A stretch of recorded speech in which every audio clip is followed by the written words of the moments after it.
Anyone who starts a company with an idea is going to have a different journey than someone who becomes a CEO through a recruiting effort or because they grew up inside the organization and they got promoted into the role.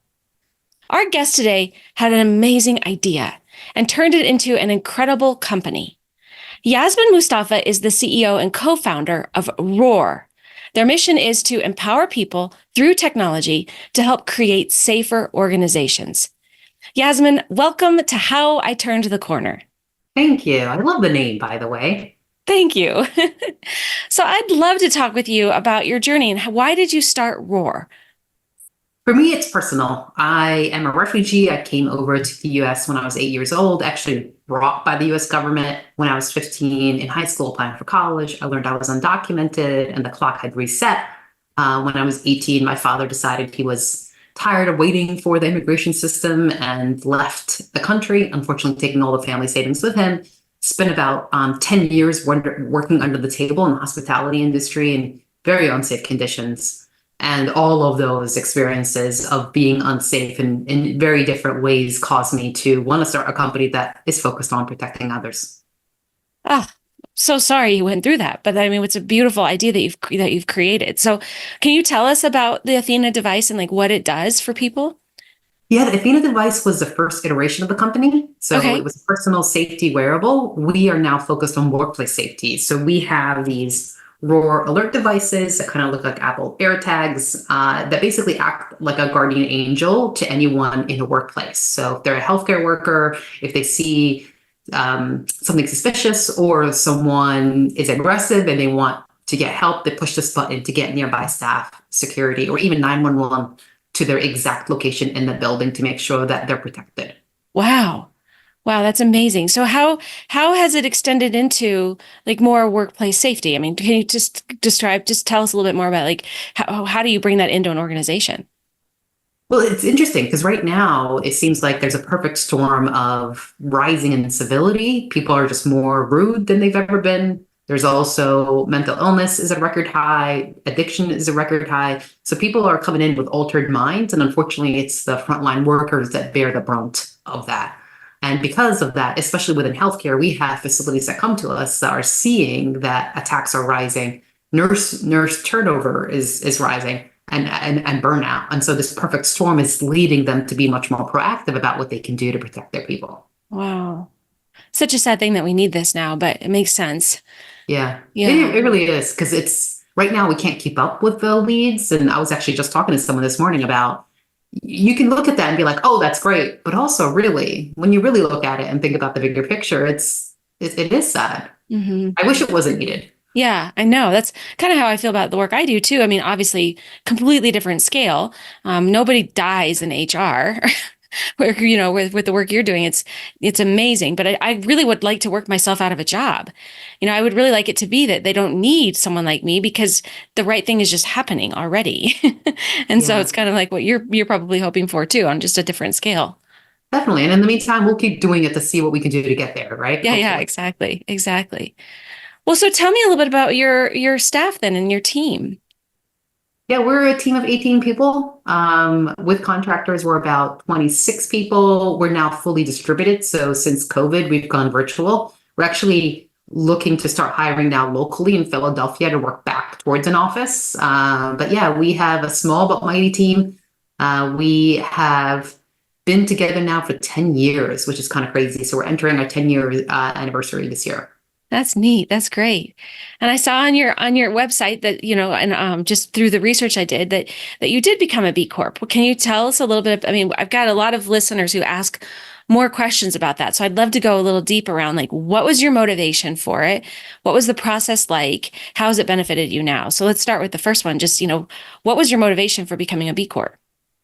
One of my investors was behind the B Corp movement here in Pennsylvania, and that's how I actually learned about it. So wanted to become a B Corp because within our social impact and our vision, wanted to make sure that everything we were doing as a business was aligned with what we can do to do better for our people, our planet, and of course, not just be a for-profit company. And so it was a really easy decision from there. What I will say is the process is not easy Yeah. because we started it in 2015. I think it took 2 years to become approved. It's a very stringent process because you're looking at everything. And for us back then, when we were developing our own safety wearable, it was making sure that not just the packaging was recyclable, but where were we ethically sourcing the batteries that went into our device and tracing that. There aren't necessarily systems that make it easy to do that. How do we make sure that the factories we're using are not utilizing child labor? And it gave us a whole new lens in terms of how to evaluate the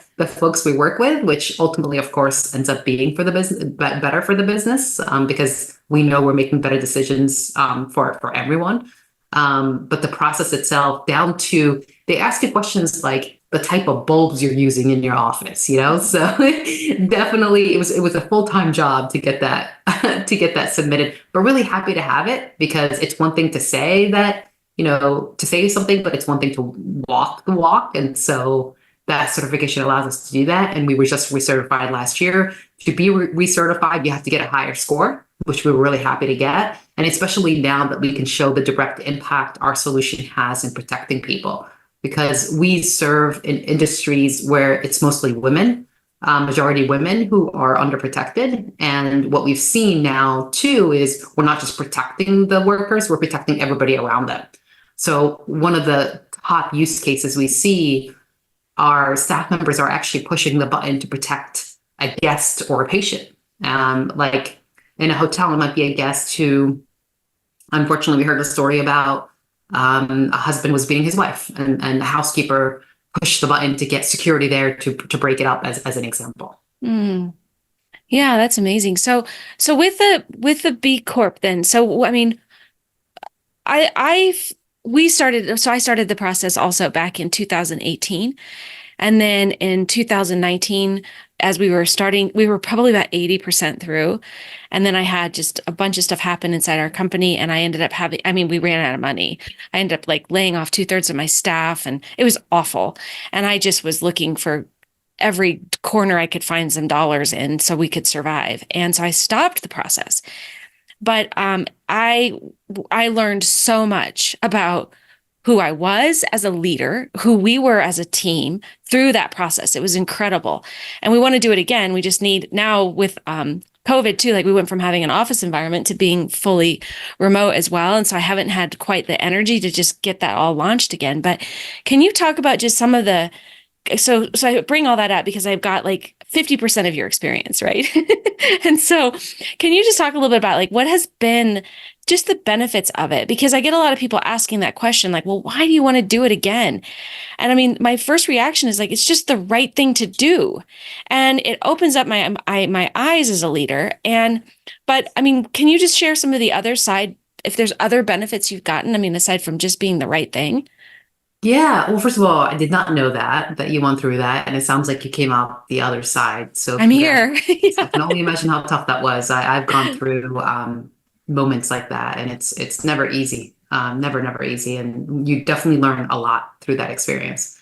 But yeah, I would say the other benefits we've had, I mean, outside of, I think, psychologically knowing we're doing the right thing, which I think is important, it has helped us with recruiting. It has helped us in terms of enforcing the message that we are different from others, because we're not just a social impact company that is helping protect others. We have the certification to show that we're not just doing what we do for profit, that we do it thinking of the planet and people in mind, as well. And so I think being a triple bottom line company has helped just across the board. And it speaks to the education, right? You just talked about all the things that you've learned going through the process. We've learned so much through that as well. And so I think, to sum it up, it's helped with recruiting, it's helped with sales, and it's helped internally as a company, knowing that, again, we're not just talking the talk, we're walking the walk. Mm-hmm.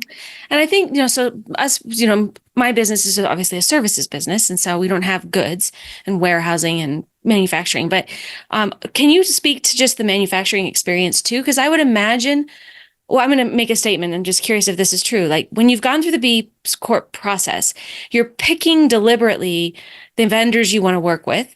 You're making sure that they're doing the right thing. Does that actually also enhance just the manufacturing process? Does it make it easier? Oof. Probably. I don't have any data to say that, to be honest, but probably. We're no longer in manufacturing. Phew, thank goodness.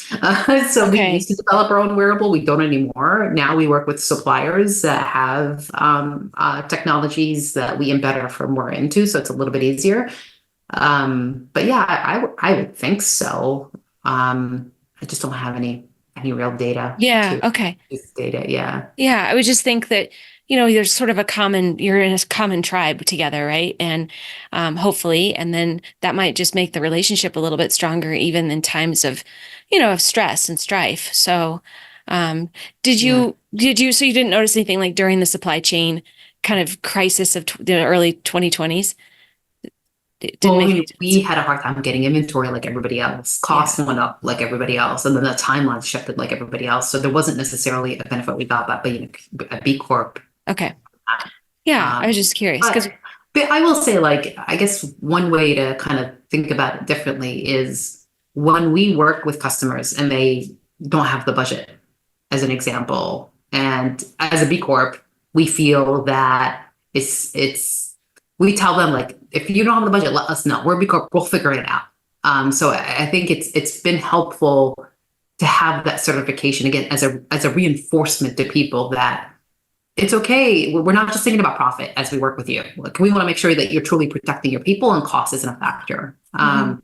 So I guess rephrasing that sentence, I think it has helped in terms of making sure customers or prospects feel good about coming back to us if cost really is an issue so that we can help them do what they need to do to protect their people. Mhm. Yeah, that's good. I mean, I'm a part of so Colorado is the most. I'm very biased. I'm sure you're biased about Philadelphia too, but Colorado is the most amazing place to be an entrepreneur. There's just something so magical here in this state to the point to like where like some of the big VC and PE firms are even like paying attention. Like, what are you guys doing in Colorado? Because when I started my business, I came from like big corporate and I had no network. I mean, my husband and I used to joke that we just slept here because we were on the road traveling globally all the time. And so when I started my business and suddenly I'm like immersed in the local culture, I started realizing just how amazing this place was because I would walk up to pure strangers at networking events or various business events and they'd say, "So what do you do?" And I'd say, "Oh, I help people find and fill jobs," or I think that's what I said in the early days. And then they'd say, "Well, what do you need?" And I was like, "What do you mean? What do I need? I need leads. I need cash." I mean, right? But like people would just lay all their cards on the table, and it was just amazing. And I think what I've also noticed as I've talked to people nationally with this podcast is that the B Corp, here's how I'm tying this all together. The B Corp kind of tribe is a lot like that. And what you just said really made me feel like, kind of how I feel about being a Colorado entrepreneur. And I love that. And I think, for our listeners, if you've ever considered becoming a B Corp, I think there's so much more of a benefit to it than just what shows up on your website or even the process. Like you now have a whole new group of people you can lean on. Is that true? Absolutely. I think Yeah. anytime you get like-minded community or like-minded people together, there's a network effect that happens from that. And the Yeah. B Corp movement is a good one. Their conferences are fantastic. If you haven't had a chance to go, I think the next one is going to be in April or Uh-huh. March I think it's in Vancouver. And you get that sense of community even among strangers because you haven't met anyone. Yeah. Yeah, I love that. Well, so tell us then what's the plans? Like what's your growth plan over the next couple of years? We've doubled last year, or actually we've doubled every year for the last 3 years, which has been fantastic. We're aiming to double again this year, although secretly, of course, I want to triple. um, the biggest focus we have is being able to see what we can do to expand further into healthcare right now. And then we are piloting to see what we can do to get into the transportation vertical as well, because what we're seeing is transit workers are unfortunately facing just an unparalleled amount of violence.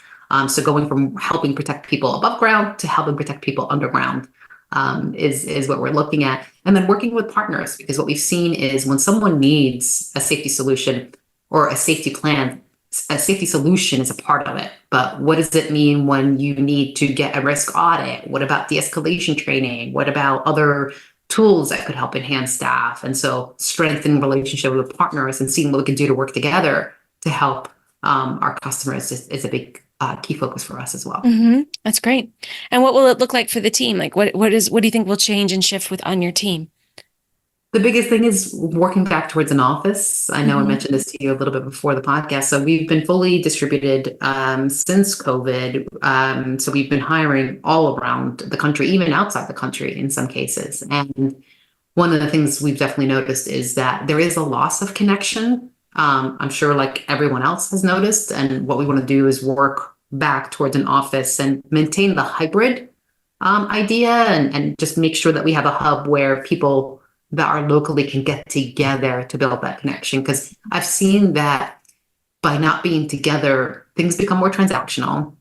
And especially as a company that does what we do, it's so important to make sure that there is that connection, there is that trust, so that people are doing their best work without any stories based on tone or a text or a message being built in. And so I'm really, really excited for what that looks like. The team will go to probably about 28 by the end of this year. And then depending on this new vertical and expansion, grow from there. So I'm excited to change things up a little bit and see what we can do to have this hybrid focus amongst the team.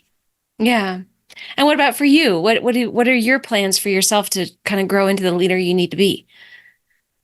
I'm a perpetual learner. I'm always in some class or seminar, or I have two CEO circles I'm a part of where we meet monthly and talk about, the things that we're going through and learn from each other. So it's something that I'll keep doing. One of the biggest things for us is I feel like we're going from this startup stage, we're graduating out of startup stage. So making sure that we have the right team members to align with that growth is going to be really important. And every year, I mean, every day I learn something. I make so many mistakes. I learned so much from the mistakes I made. I wish sometimes they'd be less. But I'm excited to level up my executive team, which I know will level me up as well. Yeah.